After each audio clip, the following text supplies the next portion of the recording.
À l'échelle globale, cette année-ci, on va atteindre le fameux seuil de 1,5 degrés. Et en Belgique, ça veut dire 2,5 degrés. Donc, la Belgique s'est déjà réchauffée de 2,5 degrés depuis 1850, y compris Liège.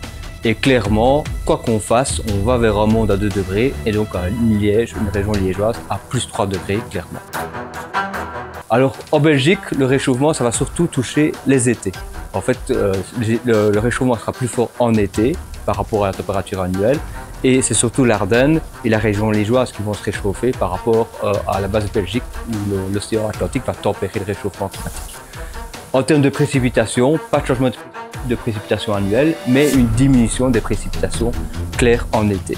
Et en fait, on va avoir des étés de plus en plus extrêmes.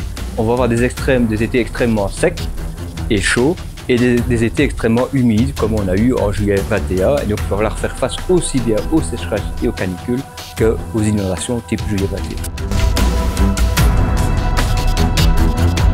2050, on va avoir le climat que les gens avaient à Poitiers. Et en 2100, si on ne fait rien, on va vers le climat de Toulouse, donc le climat du Gers au sud de la France, qui est une région où le paysage est complètement différent de celui qu'on a ici, avec des vignes, avec des prairies qui sont complètement brûlées en été, avec beaucoup d'étangs au fond des vallées parce que les agriculteurs ont besoin d'eau pour irriguer tout ça. C'est vers ça qu'on va et donc clairement il va falloir s'adapter. Et ce qu'il faut aussi éviter, c'est que 1,5 degré, 2 degrés, on va l'atteindre certainement. Les scientifiques, le GIEC l'a dit plusieurs fois, il ne faut pas dépasser ce seuil-là. Si on dépasse ce seuil-là pendant 10 ans, 15 ans, c'est pas trop grave. Ce qu'il faut éviter, c'est qu'on dépasse ce seuil-là pendant des dizaines d'années.